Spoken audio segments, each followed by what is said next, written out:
पनवेल नवी मुंबई रायगड परिसरातील बातम्या पाहण्यासाठी आमच्या मी साक्षीदार या यूट्यूब चॅनलला सबस्क्राईब करा। खारघर शहरातील बेलपाडा आदिवासीवाडी सेक्टर 3 येथे बांगलादेशी महिलेचे वास्तव्य असल्याची तक्रार शेकापच्या रायगड जिल्हा सहचिटणीस तेजस्वी जगदीश घरत यांनी खारघर पोलिसांकडे केली आहे। तसेच या महिलेकडे महापालिकेची घरपट्टी असून तिच्या नावे प्रमाणापेक्षा जास्त आधार कार्ड असल्याचे समोर आले आहे। योग्य ती चौकशी करून बांगलादेशी नागरिकांवर कारवाई करावी अशी मागणी तेजस्वी घरत यांनी खारघर पोलिसांकडे निवेदनाद्वारे केली आहे। त्याला आम्ही काय करणार? मतदानवाले पण आली फसवणूक करतात। मतदानाला काय नाही असं करून आम्ही हे करू आम्ही ते करू। अजून पाण्याची सोय आहे का बघा आम्हाला। पियाची पाण्याची सोय नाही अजूनपर्यंत।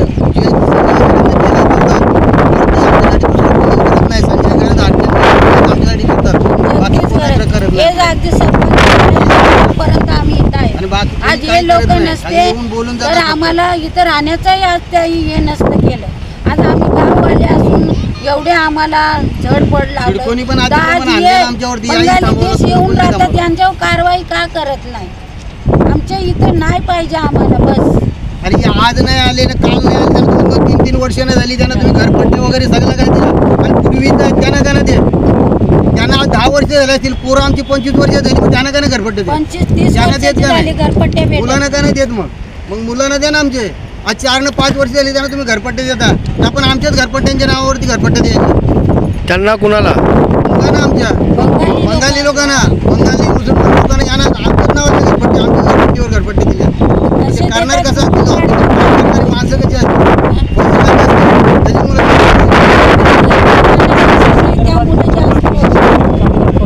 संजय दादा उभा राहिला आमच्यासाठी। शत्रू दादा काही उभा राहिला नाही तर 5 मिनिटासाठी माझ्या घरी आला नाही। कशाचा नगरसेवक हा? 5 मिनिटं तरी यायचा होता माझ्या दाराजवळ। का एवढा मोठा तुझा मुलगा वारलाय? संजय दादा माझा कसा पण असणार त्याला मी कधी विसरणार नाही। माझा जीव आहे तो मी विसरणार नाही त्याला। कारण सकाळपासून तर संध्याकाळपर्यंत तो दवाखान्यात होता। रात्रीचे 2 वाजले माझ्या मुलाला आणायला तरी तो दवाखान्यात होता।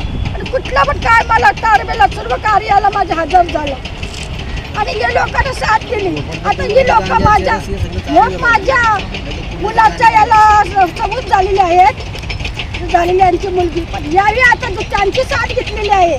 गुन्हेगाराची साथ घेतलेली आहे बाईनी।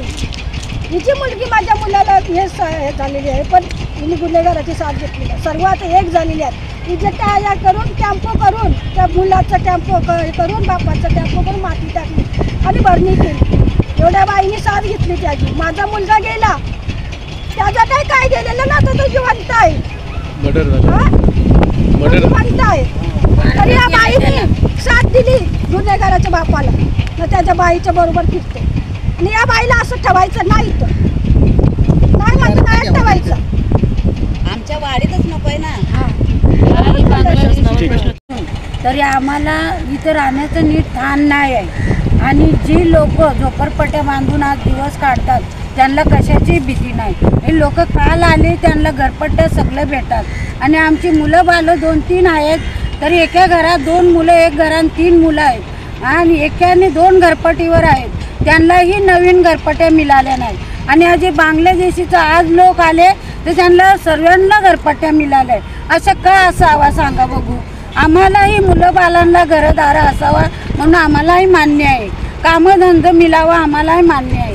आज आम्ही इथं कायमच्या असून आज बायका घर कामं करतात, मुलांनाही कामं नाही, घरपट्ट्या नाही, काही नाही। आणि हे लोक येऊन यांना कामंही मिळतात, कामालाही लावतात आणि घरपट्ट्याही देतात। नाही, आम्ही याच्या आधी कुणाकडे तक्रार नाही केली।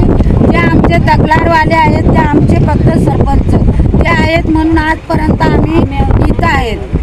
पाटील होते तेव्हा त्याही आमचे काही वर्षापासून सोयच नाही होत। आणि महानगरपालिकेचे नगरसेवक आहेत ते बिलकुल आमच्याकडे लक्ष देत नाही। 5 वर्ष झाली त्याही काही वाडीत पाय पण नाही टाकला आणि कधी विचारायला पण नाही आले काय आहे की नाही, असं काहीच नाही विषय केला। आम्ही लोक घरकामं करतो, एवढे लोक आम्ही 2-2 पोरं असे लोकांच्या घरकामावरच आम्ही पोरांना शिक्षण पाणी दिलं, असंच नाही दिलं। कधी पण असं कोणीतरी यावं गावातल्या लोकही का या बायकांना किंवा पोरांना, आमच्या पोरांना कामं नाहीत। नगरपालिकेमध्ये लोकांना 30 हजार रुपये भरून नोकऱ्या दिल्या. आमच्या लोकांनी काय केलंय? आदिवासींना पण नोकऱ्या पाहिजेत ना. तुम्ही लोकांचे पैसे घेऊन येतात, मग आम्हाला पण सांगायला पाहिजे की तुम्ही पण थोडेफार पैसे भरा, आमच्या पोरांना द्या तुम्ही नोकऱ्या. आम्हाला एक नाही, आम्ही लोकांचे घरकामं, आज मी लग्न झाल्यापासून 1994 पासून मी लोकांची कामं करते, तशी पोरांना शिक्षण पाणी दिलं. आम्हाला एक नाही नोकऱ्या, पण आमच्या 2-3 पोरं आहेत, त्यांना तर नोकऱ्या द्यावा तुम्ही. विधवा बाई आहे तिथे. खाली 5 किंवा 6 बाबे माणसं असतील ना वाडीमध्ये. मुलं मोठाली झाल्यात, त्यांना तरी पाहिजे ना कामधंदे, त्यांनाही पाहिजे, घरपट्टी पाहिजे. आज त्यांचे लग्न होऊन 1-2 मुलं आहेत आणि आज आपलं एका घरपट्टीवर सर्व चालते. आई वडिलांच्या घरपट्टीवर, आजी मुलांना राहण्याचं स्थान नाही. या 2 मुलं 3 मुलं असली एका घरामध्ये कसे राहणार? तुम्हीच विचार करा, सांगा बघू. त्याच्यावर काहीतरी एक करायला पाहिजे. आमचं म्हणणं हे आहे का बांगलादेश इथं नाहीच राहिलं पाहिजे. मागच्या टायमाला आम्ही घरपट्ट्यांना अर्ज दिला तेव्हा बंगाली लोकांना त्यांनी घरपट्ट्या अर्ज मंजूर केले नाही. आमच्या लोकांच्या घरपट्ट्यांचे अर्ज मंजूर का नाही केले? आम्ही तहसीलदारमध्ये किती वेळा जाऊन आले, तरी पण आमच्याकडे लक्ष नाही दिलं त्यांनी. आज 2 वर्षापासून आमच्या घरपट्ट्याचे फॉर्म भरल्यात, ती याच्यामध्ये तहसीलदारमध्ये पडल्यात, पण आम्हाला काय घरपट्ट्या मिळाल्या नाही मुलांच्या. आज मुलांना 20-25 वर्षे होऊन गेले तर घरपट्ट्या नाही, करायचं नीट ठिकाणं नाही. खाली उलट आमच्यावर कारवाई करायला जाते, काही घरं उठणार आहेत बस. हे आमच्यावर जास्त अत्याचार होते. कुणाशी बोलू नका, कुणाशी चालू नका, असंच होत चाललंय. नाही घरपट्ट्या नाही, काय नाही, कसे राहणार आम्ही? इथे तुम्हाला मतदानाचा अधिकार आहे. मतदान भेटते आम्हाला. मतदानासाठी मी श्री जगदीश राजाराम घरात राहणार पेठवाडा. आज आम्ही इथे बसलो, शेतकरी कामगार पक्ष खारघर यांच्या वतीनं इथे जमलो आहोत. मी स्वतः जगदीश घरात आणि तेजस्वी घरात, सहचिटणीस रायगड आणि अभय मोरे शेतकरी कामगार पक्ष स्वप्नील घरात. आज आम्ही या ठिकाणी स्थानिक आदिवासींच्या तक्रारीवरून 2 दिवसापूर्वी मला आदिवासींचा आपल्या मित्रांचा फोन आला आदिवासीवाडीतील, की आमच्या इथे असं आहे की बांगलादेशींना इथे घर दिलं आणि घराची घरपट्टी केली आणि त्यांनी आता MSCBमध्ये म्हणजेच महाराष्ट्र विद्युत बोर्डामध्ये अर्ज दिला की त्यांना मीटर भेटण्यात यावा. तर मी त्यांना विचारलं की कुठे राहतात ते. त्यांनी सांगितलं की आमच्या बाजूला राहतात, त्यांना घरपट्टी देण्यात आली आणि त्यांनी मीटरसाठी अर्ज केला आहे. तर मी त्यांना थोडं अजून जरा सखोल चौकशी केली. तर आता मी ती त्यांच्याशी चर्चा केली आणि तिथून असं निष्पन्न झालं की त्यांना एक घरपट्टी देण्यात आली आहे. त्याचा नंबर आहे 337/2 खारघर ग्रामपंचायत, पनवेल महानगरपालिका, खारघर वार्ड.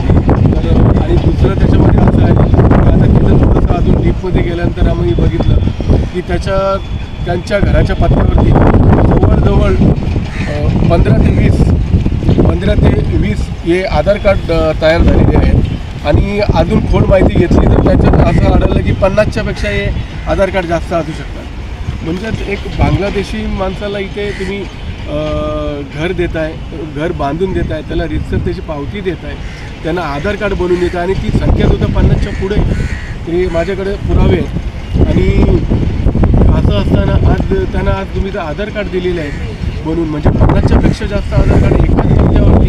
आमच्या इथे एका घरामध्ये जास्त तर 2 ते 3 आधार कार्डवर 50पेक्षा जास्त. आणि हे बघत असताना अजून त्याच्यात मी थोडा डीपली गेलो तर यांचं म्हणजे राजकीय भाषेत सांगायचं तर मतपेरणी या अनुषंगाने त्यांची इथे तयारी केलेली आहे. तर यांच्या नावाचं मतंसुद्धा नोंदले गेलेलं आहेत की याची मला शंका वाटतो की आज खारघरमध्ये बोगस मतदानाचा प्रकार चालू आहे की खारघरमध्ये जवळजवळ 11 ते 12 हजार बोगस मतदार नोंदणी झालेली आहे. टोटल पनवेल महानगरपालिका पनवेल 188मध्ये 82,000 बोगस मतदार आहेत आणि त्यांचं आता आम्ही सध्या हायकोर्टाच्या उच्च न्यायालयाच्या माध्यमातून पाठपुरावा करतो की ते कमी करण्यात यावं.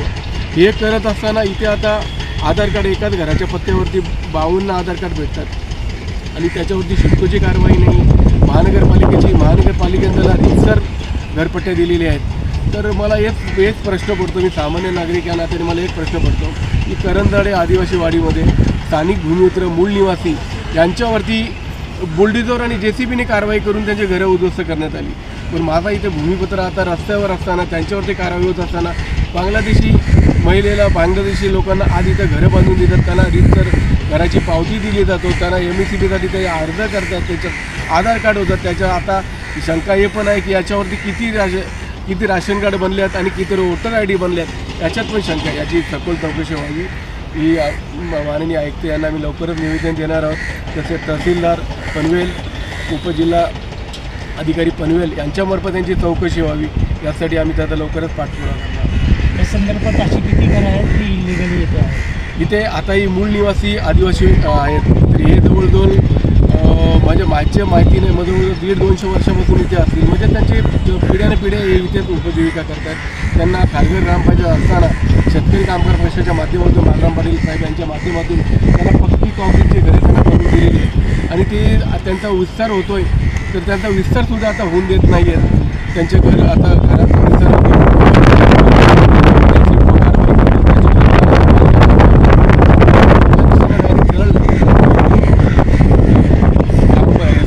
महानगरपालिकेची पावती देण्यात येतोय, त्यांना आता विद्युत पुरवठा 2 दिवसात दिला जाईल.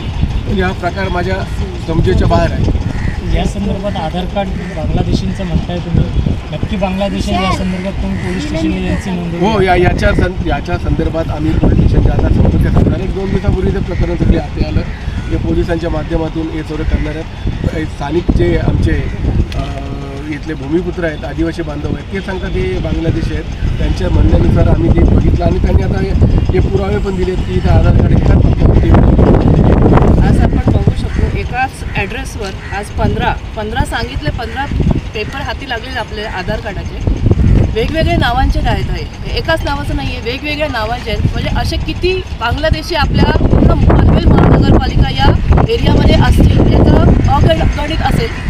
आणि मला असं म्हणायचं बोगस वोट नाही आहे. यांच्याच एका भाजपच्या नगरसेविकेने EVM मुळे आमदार झाले अशी घोषणा केली होती. किती नगरसेवकांच्या अनधिकृत कामांवरती यांनी आज कारवाई केलेली आहे असं अजून कुठेच दिसून आलेलं नाही. पण इथे आदिवासी वाडीवर त्यांचा पहिलं कारवाई करायला लोक येत असतात. आणि आज आदिवासी वाडीत कारवाई करता तुम्ही, पण तुमच्याच आदिवासी वाडीमध्ये बांगलादेशींना तुम्ही राहायची सोय कशी काय केली, या प्रश्नाचं उत्तर प्रशासनाने लवकरात लवकर द्यावे हीच मी आशा बाळगते.